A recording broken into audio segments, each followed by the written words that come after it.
Hey, greetings. This is Rick Cadden. We're going to do a session today on how to schedule your volunteers in guest service ministry. All right, let's get started here. We got a lot to look at.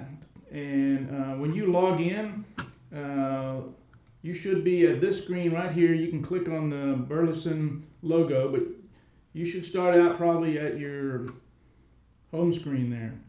All right, at the top you'll see we have people, involvements. You won't use finance or admin, or it may not even be on your site. You're going to click on involvement. It's going to gray the screen out until you roll your mouse or your cursor down to one of these tabs.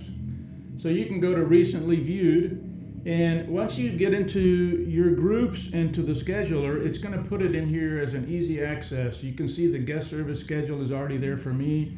But if it's not, you can go over here to search. You can click search. You can type in the name. I've already pre-typed in guest serve just as an abbreviation. I'm going to hit enter. Down at the very bottom, it's going to have all the ones that they found, and it found guest service schedule. I'm going to click on that, and it's going to go right to where we need to be to schedule our volunteers.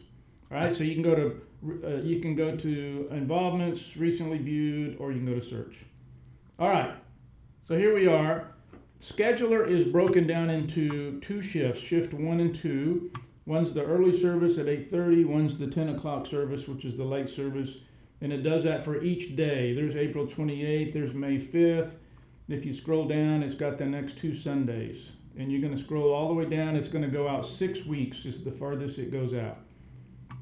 All right, so you can see in April 28th, we've already scheduled everybody. And so if somebody has a green check mark by their name, that means that they've accepted the invitation and they're going to serve. If there's a yellow check mark, it means it's pending. They haven't responded to the invite yet.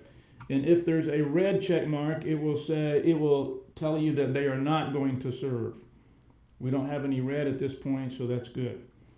All right, so that's just kind of what it looks like. Let's go over here, jump to May 5th. And here's our early service, first shift. And you can see the new teams that we have. So we've got campus guide, door greeter, info center, shuttle, worship greeter, worship usher. There's our teams. And the red box means this is how many campus guides we need for the early service. We need 2, and we've got 0 scheduled so far. Door greeters, we need 11, info 4, you can see on down. It just tells you how many we need. And we can adjust those at any time to do that. All right, let's go and let's do a schedule here real quick. So let's go up here and let's schedule me in the campus guide. And you have 2 icons. There's 2 underneath each team. You want the first one that's got a plus sign. When you click it, it says add a person. So I'm going to click here now. It's telling me I need to add a person for this time slot, and it says that I need 2. I need somebody in the atrium, and I need somebody in the commons. That's going to be red until you schedule somebody. So if I click on the box and type in my name,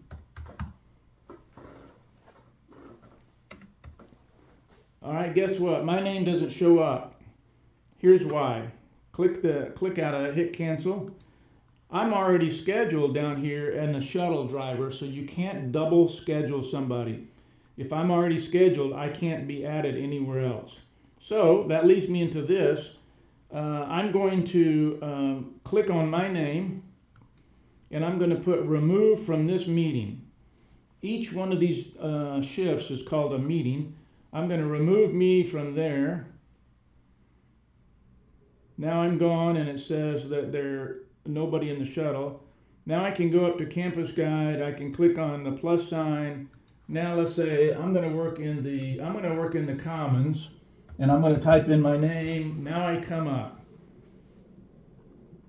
There I am there. I'm going to click on my name.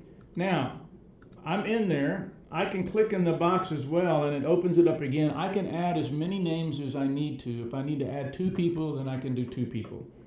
All right, for this purpose, I just want 1. I'm going to hit save. It says I'm saved. It put me in there as the campus guide for the commons. Now, notice, so you're going to do that for each of your teams each of your people. Now let me go back into this. If I click back into that, when it says this time slot, here's some options that you can use that you may or may not want to use. You can schedule them for that one day, that one shift, or you can say, hey, Rick wants to work the first week for the next 6 weeks. The scheduler goes 6 weeks out only. And so if I click that, he's going to be booked automatically in that hour for 6 weeks. Or Rick wants to serve forever until death do us part, and he's going to work week number 1 forever. Or he wants to work every week for the next 6 weeks. Or he wants to work every other week for the next 6 weeks. So if you have somebody that says, hey, I want to work every other week, then you can click on that, and it's going to schedule them for that hour of every other week. All right? So for, I'm going to cancel out of that. So I'm going to go back in. So I would suggest at the beginning that you just schedule each Sunday so you get used to it. All right, so notice once I schedule that, and if I'm done with my campus guides, here's how you send invites. Up here in the top it says send confirmations, and it says 1 because that's all I booked. If I hit send confirmation, then it's going to, let's do that. I'm going to send that since it's just to me. Confirmation was sent. So Rick just got an email that says, hey, you are scheduled to serve May the 5th at 8:30 in the Commons as a campus guide. So you're done there. It's got a yellow mark, means that he's pending until he marks that he needs to go. So you're going to do that for each one of these teams that you're responsible for, and you're going to fill all of the slots. That's where your Excel worksheet will come in handy, as you have that already pre-done. And you're just taking your Excel spreadsheet that you've massaged and worked and changed, and you're just plugging this in here. So here's one of the alerts, is that now that Rick has been sent an invitation, he's got an email. If I click on Rick and I say remove from meeting because I didn't really want to schedule him there, I made a mistake, it's now going to send him another email that says, oh, I'm sorry, you're not scheduled. And if we do that too many times, people are going to get confused. So don't make any changes to people adding and deleting after you've sent confirmations. If you can do it before because they've not even known their schedule, but not after.